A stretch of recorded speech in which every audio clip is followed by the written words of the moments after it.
Hey guys, we're back for another day of action of the World Cup. Yesterday we started with four major teams predicting their lineups. Today we're going to continue with that. Another four huge teams, some of them with multiple World Cups to their name. But before we begin, we want to thank you all because we have now reached 400 subscribers. Thank you. Yeah, thank you so much. It's a dream come true, and now we will go for 500. Yes. Okay. So do you think these 8 teams are your favorites? Yeah, I do think so. These are the 8 teams which stand out for me. So if I ask you, other than these 8, if No. there is some surprising thing, There's not really. no? They could maybe semi-final, quarter-final, but not more than that. Okay. The winners, they can only come from these 8 teams, and we will reveal them now. Starting with Germany, four-time winners. However, they have not reached the semi-final of a major competition since their 2014 triumph. They will be looking to change that. Nagelsmann, a second major tournament since the Euro 2024, which was obviously a bit disappointing considering they were one of the heavy favorites. So I'll start with my lineup for this World Cup for Germany. In goal, Manuel Neuer after his return from retirement. Back four of Kimmich, Tah, Schlotterbeck and Raum. The midfield pivot of Pavlovic and Goretzka, both from Bayern Munich. And then Musiala in the 10, Wirtz on one side, Leroy Sané on the right, and then Kai Havertz down the middle to play Nagelsmann's favorite 4-2-3-1 formation. Yeah, okay. I'm sorry, I have to disagree at a couple of places here. Because for me, both Leon Goretzka and Leroy Sané, they are good players, no doubt about that. They are good players for Germany over the years. They were good players for Bayern Munich also. But then now there is new generation of German players coming in, and some of them are really good. I would like to substitute Goretzka with Stiller, Okay. and he is playing some very good football in last couple of years, and he deserves his place in the starting 11. And then in place of Leroy Sané, I will go for Lulings. So he is also a very fast winger. That will help us in Germany in two ways.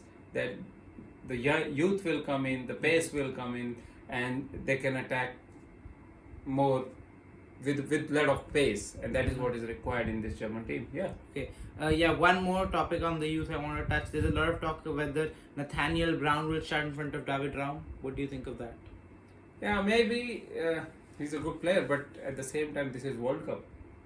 You have to have some sort of experience, and David Raum, I think, had a very good season with Leipzig. Yeah, so he should be starting. He's a good player. Yeah, so he should be starting, but Brown is ready, I think, Okay. if needed. Yeah. Okay, moving on to the only team who has won more World Cups than Germany. It is the Seleção. Carlo Ancelotti's first tournament at the helm of Brazil. The five-time winners haven't won since 2002, and they really want to change that. It is a country that bleeds football, the passion that is incredible. How about the team? Okay, yeah, we'll begin in goal. Alisson Becker, despite some injury concerns over the last few months at Liverpool. Back four, Marquinhos and Gabriel in the center will be very strong. Wing backs, which are going to be under a lot of threat. Danilo and Alexandro, lot of pressure under them. Wesley got injured in the warm up to the tournament, so there will be a lot of pressure on those two players to perform. Bruno Guimaraes and Casemiro then in midfield, and then Carlo Ancelotti, he likes to play the 4-2-4, very fluid, can shift players. It can change to a 4-2-3-1, 4-3-3, depending on what the need is going into the game, how much time's left. But he generally likes to start with the 4-2-4. The four forward players, right midfield, Rafinha, left midfield, I'm going for Neymar Jr. Now that he's gotten selected, I don't know if he'll play first few games maybe due to his injury, but he will come in eventually. And the pair of strikers will be Endrick and Vinicius Jr. Yeah, for me, yeah. The only drawback here I could see is the defense, especially on the wings. Yeah, left back, right back, kind of Old. not really up to the mark, and teams can exploit those spaces and go for the counter attack, crossing, and all these things. That might affect Brazil, but then these are the best ones they can have.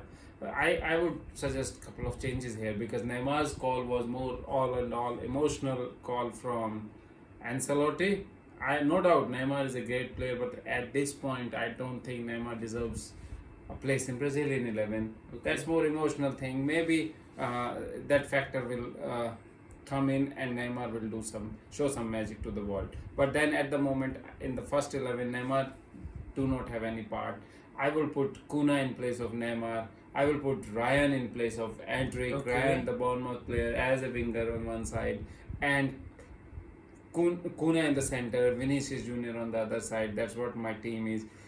Only other change I would like to, but I'm not sure about it. But yeah, Fabinho, he is a defensive-minded player. But yeah, Bruno Guimaraes and Fabinho, any one of them can play in the starting 11. But I will go with Fabinho and Casemiro. Okay. That will slow the pace somewhat, but then yeah, it's good.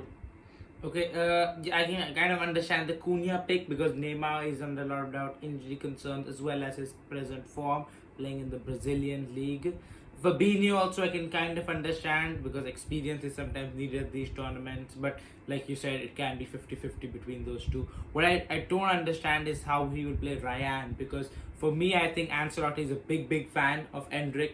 When Ancelotti was at Madrid, he really wanted to bring in Hendrick. He got him in. He was using him well. Only once Ancelotti left Madrid did Hendrick's career at Real Madrid kind of downfall. He had to move a few loan spells in places such as Lyon, and now he's not sure where to find himself. But I think Ancelotti is a big fan of Hendrick. Hendrick has to play for Brazil. Yeah, hopefully they will do.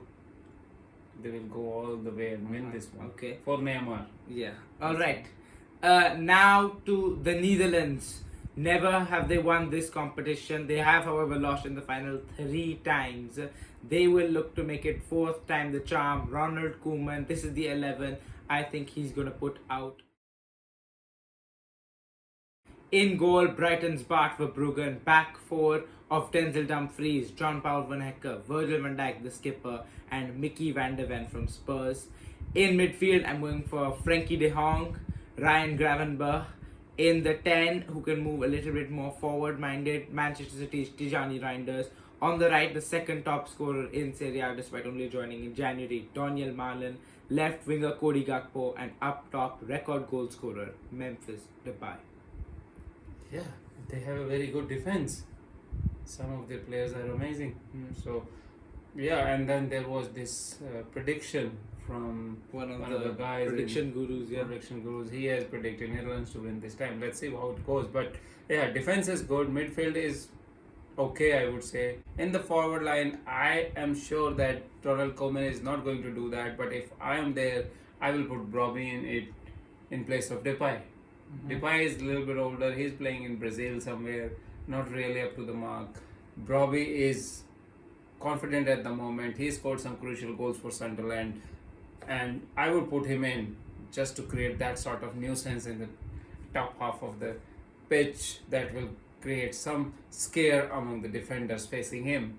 But at the same time, I'm sure Koeman is not going to do I that. feel like there's more chance that he'll play Wout Weghorst than Brobbey. That's what they do all the time. So, but Brobbey is the guy who is full he of is confidence really at the talented, moment. yeah. Okay, so down with the Netherlands. Moving on to the present Euro champions, Spain. This is my lineup, which I'm going to put. He will line up in his preferred 4-3-3 formation with 3 creative midfielders, fullbacks who like to move forward, and 2 deadly wingers. So in goal, we move from Unai Simon. They probably have the best 3 goalkeepers in the world. I mean, I don't think there's any other team where David Raya and John Garcia can't play, but here we are. Back 4, Pedro Porro, Pau Cubarsí, Aymeric Laporte, and Marco Kurela. In midfield, the same trio which won the Euros, Rodri, Pedri, and Fabian. Up front, on the right wing, it has to be the star boy, Lamine Yamal. Left winger, Nico Williams, and up top, the goal scorer which won them the Euro, Mikel Oyarzabal. Yeah. Although your first 11 is perfect, but if I have to make a change here, which I would like to make, because Fabian Ruiz did not play much in the last few months of PSG season. He might not be ready at the moment, and in the final of Champions League also, when he was playing for PSG, he was not. We could see that he was not still up to the mark, and he was not ready. So we can replace him with maybe if we are more attack minded with Gavi, if we want to be defense minded, Zubimendi. But Zubimendi and Rodri are same kind of players. One of them can only play. So I would go for Gavi in place of Ruiz. You can't see Dani Olmo playing in that position? Dani Olmo can also play, yes. But Dani Olmo, if he has to play, he will replace Obarzea.